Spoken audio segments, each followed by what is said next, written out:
Let's dive into some ethics about funeral directors and embalmers.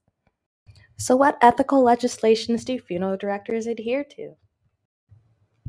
As confirmed by our interviewee, there are a couple of ethical considerations that funeral directors must look at.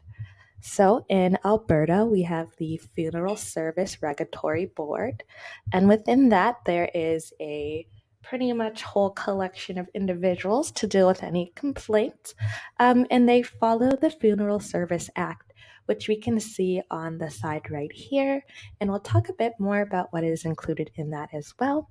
However, for the whole of Canada, there is a Funeral Association of Canada, which they can also refer to and which also highlights some policies and ethics as well.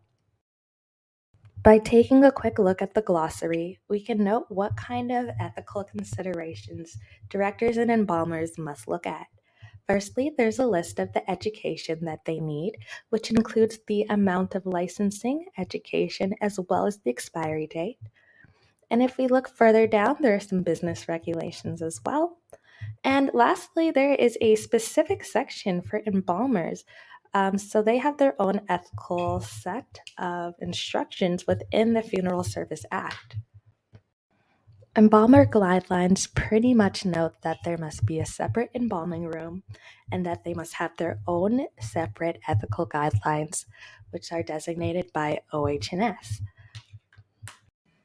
Although there are multiple regulations for funeral directors, our interviewee noted that she values disenfranchised grief as a way to practice these regulations in person. As a funeral director, she mentioned that disenfranchised grief involves really understanding what other rituals people perform, how she can provide resources and space for them to do that, while also being able to communicate and understand their needs. Information about the regulatory board, as well as their personal theories around how they deal with grief in practice, has been really helpful in allowing us to look at how the new legal limitations around COVID 19 affect their current workplace and how this affects their services and their clientele as well. Increased wait time is one of the most noteworthy things that we heard our interviewee talk about. So, our increased wait times are influenced by the amount of documents needed, the amount of time it now takes to get those documents set off, notarized, which is all due to an increased workload. So, there's a lot more documents needed, there's a lot more of them giving off and distributed. And that means there's a lot more of them needing to be approved. So, overall, that is something that has been a conflict. And then also, there's decreased attendance within the services, which does cause some service dissatisfaction as it doesn't allow for some rituals to happen in a timely manner or with enough people. So, overall, this caused a lot of worker overwhelm within the practice.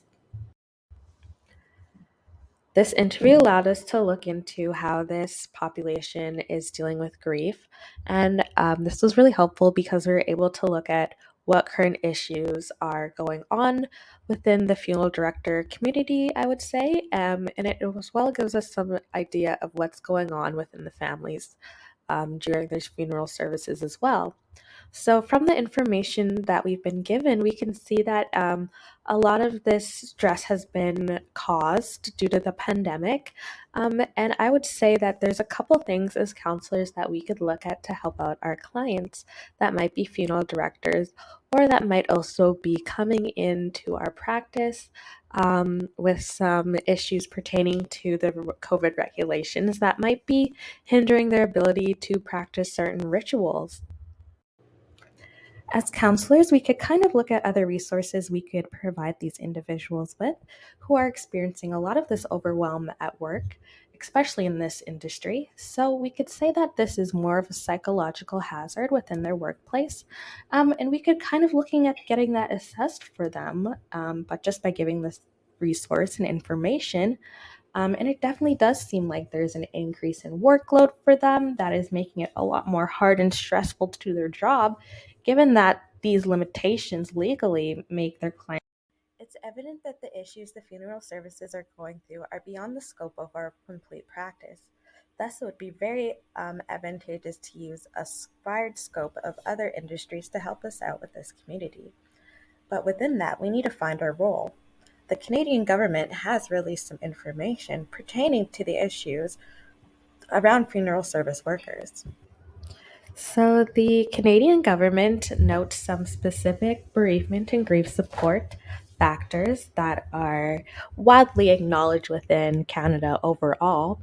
So, they kind of note that there is a need for psychosocial teams to work closely with funeral directors and with death related processes during this time in order for things to work a lot more smoothly and for the bereavement process to be a lot more facilitated.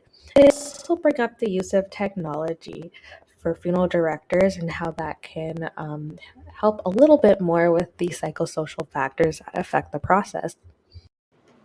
Given all the legal and ethical requirements that we've gone through for funeral directors and embalmers, we can start to look at what role counselors can play within their own industry to help out these service individuals that are feeling really overwhelmed.